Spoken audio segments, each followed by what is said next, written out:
नीट पेपरफुटी प्रकरणात लातूर आणि पुणे कनेक्शन समोर येत आहे। सराव परीक्षेच्या पेपरमधील अनेक प्रश्न जसेच्या तसे खासगी क्लासच्या सराव परीक्षेत नीट परीक्षेचे प्रश्न होते, अशी आता माहिती आहे। नीट प्रकरणात एका तक्रारीनंतर पोलिसांकडून तपास सुरू आहे।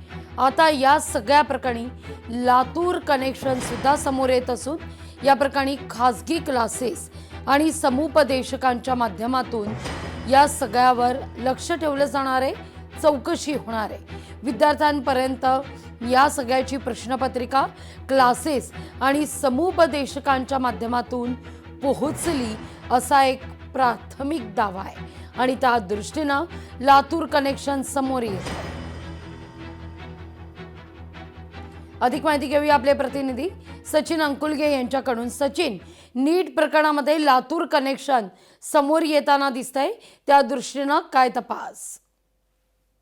नक्कीच लागू मॅडम, जर पाहायला गेलं तर नीट परीक्षा रद्द झाल्यानंतर जी आहे ती एकूणच पालकांमध्ये आणि विद्यार्थ्यांमध्ये गोंधळाची स्थिती निर्माण झालेली आहे। त्यानुसारच आता नाशिक पाठोपाठ जर पाहायला गेलं तर आता लातूर कनेक्शन सुद्धा यामध्ये असण्याची शक्यता या ठिकाणी जी आहे ती वर्तवली जात आहे। त्या अनुषंगाने लातूर मधील एका पालकांनी जी आहे ती लातूर पोलीस अधीक्षक कार्यालयामध्ये जी आहे ती तक्रार केलेली आहे।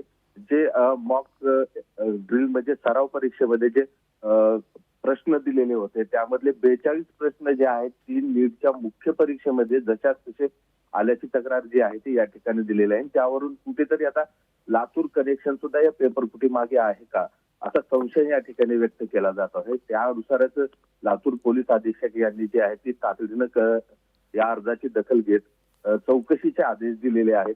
मात्र अद्याप सुद्धा कोणत्या पालकांनी ही तक्रार दिलेली आहे त्यांचं नाव अद्याप समोर आलेलं नाही। मात्र पोलिसांमार्फत जी आहे ती चौकशी या ठिकाणी सुरुवात होत आहे आणि यानंतर चौकशी अंतीच नक्कीच यामध्ये लातूर कनेक्शन आहे का हे समजणार आहे। लागू मॅम। अगदी सचिन, धन्यवाद तुम्ही दिलेल्या सविस्तर माहिती करता।